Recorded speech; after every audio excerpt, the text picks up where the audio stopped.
Hey everyone, thanks for tuning in. Well, I'm just standing here working with my iPad, making a movie.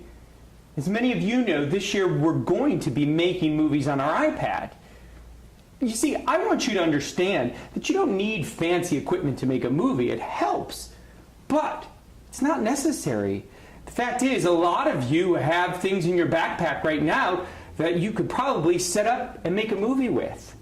So that's what it's going to be about. If you've already watched some of my tutorials, then you know some of the apps that are available. Why don't we look together? There are apps like Filmic Pro that allow you to set up your camera like an actual movie camera, like a professional, setting the exposure, setting the focus. Then, back to our home screen, apps like Pinnacle, well, Pinnacle, that helps you to edit. You can make a professional project. Pinnacle used to be owned by a company called Avid, and Avid's one of the best softwares you can use for editing movies. But I have a challenge for you for this first project. You see, we're not going to be using the iPad. Instead, how about we try some of these? Why don't we take a look together? If you've watched my tutorial on Pinnacle, you'll see that this particular camera app looks very similar to the one that is on iPad, allowing you to set the exposure and to set the focus, simply by moving the shapes into the appropriate place and then tapping their corresponding icons down below. And by pressing this red button, I can record. Look at this, I'm recording Nita. And then when I'm done, I can hit the red button, and by tapping on the film strip, I can preview my films, and I can save them to my camera roll.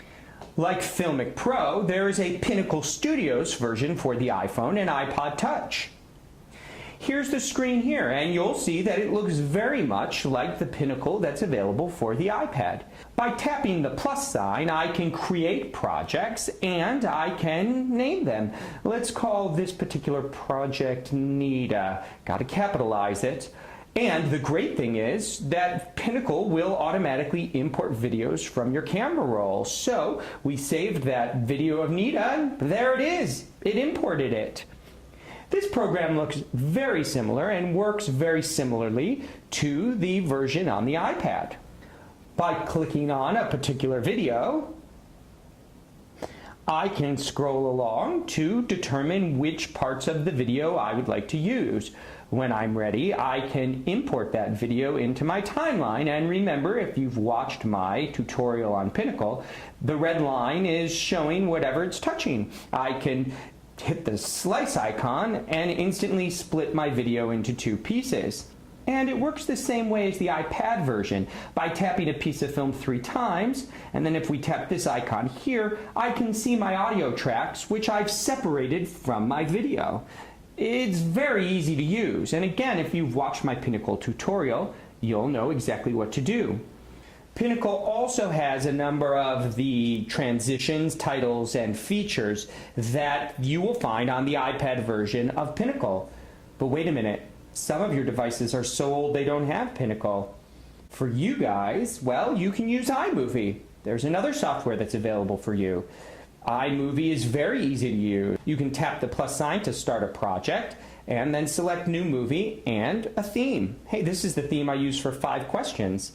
Like Pinnacle, I can access the media that's saved on my device by hitting this button here. Look, there's my film of Nita, and there's a video about my producer friend Liz. I can import the media by tapping the arrow.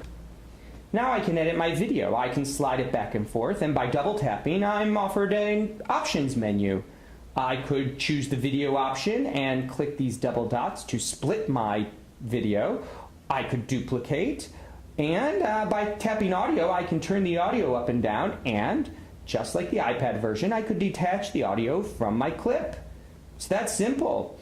iMovie also allows you to import more films. So by going back to my reel and selecting a second video that I want to bring in, I can edit videos together by using the options that are available to me. Look, I can split. I want to get rid of this, so tap the trash can and it's gone. Look at that. Nita's video and my friend Liz's video are now one video. And by tapping these particular squares, I can scroll through a whole bunch of transitions that I may want to use. And don't forget, there are titles. By clicking on a video, a title menu pops up, and look at this. I can do none, open, close. I have so many options. So you're going to do it. You're going to make a movie using one of these. I mean, maybe you'll have an iPod Touch that's new, or maybe you'll have one of the older generations that doesn't even have Pinnacle. Or how about this? How about someone's old iPhone that's been erased and all that's on it is iMovie and Filmic Pro? Can you make a movie with that? I know you can. So get ready. I'm about to give you a small script, and in your group, you guys are going to plan your movie out using that script. And then you'll use this device not only to film, but to edit your movie. And you're going to do a great job. I know you're up for the challenge. I can't wait to see what you create. Good luck, guys, and I'll see you on the other side.